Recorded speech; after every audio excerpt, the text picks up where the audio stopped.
दानिस्ता तौर पर यह मुमकिन नहीं था कि नवाज शरीफ के दौर में और मेरे सूबे में के दौर में कोई करप्शन थी। करप्शन तो शायद क़यामत तक बंद ना हो, लेकिन उसमें कमी लाना, उसमें गिरावट लाना, ये होता है हुकूमत की जिम्मेदारी, जिसके लिए हम दिन रात काम कर रहे थे। मेरे बुजुर्गों, भाई और बहनों, ये वो सफर था तरक्की और खुशहाली का, मगर उसको फिर नजर लग गई। शाहदरा वालों, मुझे कुछ कहने की जरूरत नहीं है, आपका दिल गवाही देगा। ये तो नहीं कि पुलिस जो है वो सब फरिश्ता थी और अमन और सुकून हर तरफ था और कोई चोरी चकारी नहीं होती थी। नहीं, वाकयात जब तक क़यामत नहीं आएगी, चोरी के भी वाकयात होंगे, दूसरे वाकयात भी होंगे, लेकिन असल बात यह है कि क्या हुक्मरान जाग रहे कि नहीं जाग रहे। कि अगर आपको मौका मिले इंडिया या चाइना में से किसी एक कंट्री घूमने का, तो किस कंट्री में जाएंगे? घूमने के लिए मेरे ख्याल से इंडिया। क्यों? इंडिया बेस्ट है, मतलब वहाँ पे चीज़ें एक तो बड़ी सस्ती हैं, और दूसरा ये है कि वहाँ पे मेरे परदादा अबू की कब्र भी है, और मैं कहता हूँ कि वहाँ पे भी बंदा चक्कर लगाते फाते पर रहता है। लेकिन सर, अगर हम लोग सस्ती चीजों की बात करें तो माल तो चाइना का भी इतना ज्यादा महंगा तो नहीं होता। नहीं, चाइना का असल में अब उनके साथ है नहीं है, कोई मुकाबला नहीं है। चाइना से ज़्यादा तरक्की कर रहा है इंडिया। इंडिया के पास खुद की बड़ी चीज़ें हैं जो खुद वो कर रहे हैं, डेवलपमेंट कर रहे हैं। ठीक है। दूसरा ये है कि इंडिया की मैंने कल ही बाइक देख रहा था, ये मेरे पास वो 125 है, मैंने लिया एक 1,20,000 का। वो वहाँ पे उससे अच्छी हैवी बाइक, ठीक है, और वो वहाँ पे मिल रही है 1,40 की, कमाल की। और यहाँ पे वो हो तो यहाँ पे मेरा ख्याल 7-8 लाख की होगी हमारे पाकिस्तान के अंदर। अच्छा, तो मुझे अगर मुझे वहाँ पे अगर रहने का भी मौका दिया जाए ना, तो मेरे ख्याल से वहाँ पे रह के तो मैं बहुत शॉपिंग कर सकता हूँ, यहाँ से बंदा बेच के वहाँ पे अच्छे वाला घर भी ले सकता हूँ। ठीक है, बात ये है कि ये लोग ठीक है, इंडिया अपनी जगह बेस्ट है, अपनी जगह इस टाइम वो बहुत बेस्ट है, काम कर रहा है, अपने मुल्क को अच्छा मतलब उन्होंने सिस्टम किया हुआ है, सारा उनका निज़ाम बेहतरीन चल रहा है, अल्लाह किस्म का। ठीक है ना। और हमारे पाकिस्तान के अंदर देख लें इस तरह के हालात हैं कि मैंने कल मोबिला डलवाया बाइक के अंदर, 300 रुपये का उसने क्या डाला, आधा लीटर भी नहीं डाला।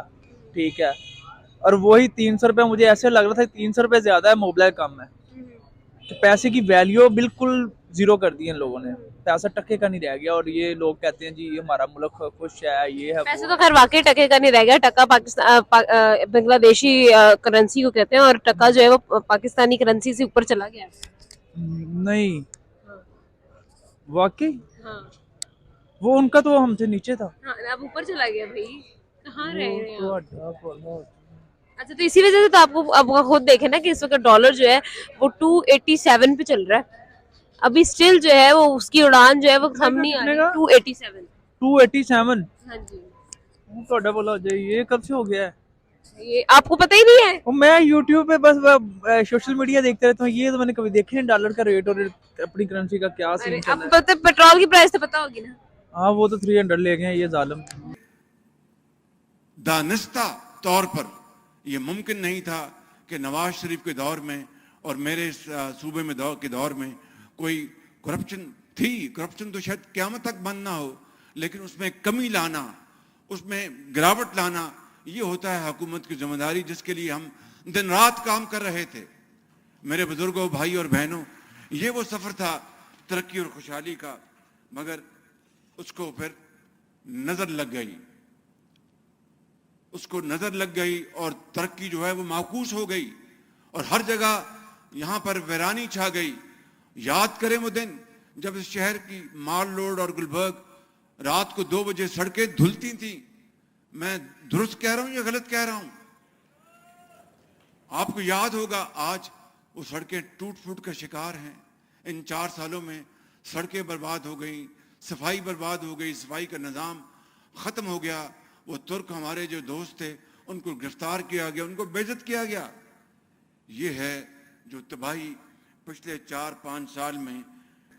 क्यों? इसलिए कि मुझे, मेरे कायद नवाज शरीफ को, मखलूत हुकूमत को, हम सबको पूरा एहसास है कि महंगाई ने अवाम का जीना दूभर कर दिया है। और महंगाई के क्या असबाब हैं मैं उसमें नहीं जाना चाहता। वो 4 साल की कहानी अभी मैंने इख्तिसार के साथ आपको बयान की, फिर कभी बताऊंगा कि किस तरह हमें IMF का टूटा फूटा मुआहदा हमारी झोली में पड़ा, और किस तरह हमने आज भी लकीरें निकाली जा रही हैं ताकि IMF के साथ मुआहदा हो जाए।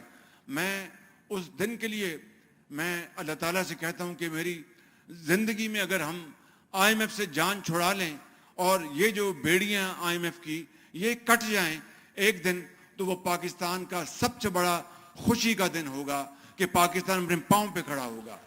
फिलहाल हमें IMF की शराइत माननी पड़ रही हैं, हमारे पास कोई और चॉइस नहीं, हर कड़ी उनकी शर्त हमें माननी पड़ रही है, हमें उसके बगैर हम आगे नहीं चल सकते। लेकिन महंगी होती रहेगी क्योंकि हम खुद तो कुछ बना नहीं रहे, हम एक सुई नहीं बना सकते। और आप बात कर रहे हैं माशी हालात को बेहतर करने की, माशी हालात कैसे बेहतर होंगे? आप देख सकते हैं यहाँ पे आधी से ज़्यादा पाकिस्तान तो मांग रहा है, हमारे प्राइम मिनिस्टर तक मांग रहे हैं, जो भी मौजूदा प्राइम मिनिस्टर है।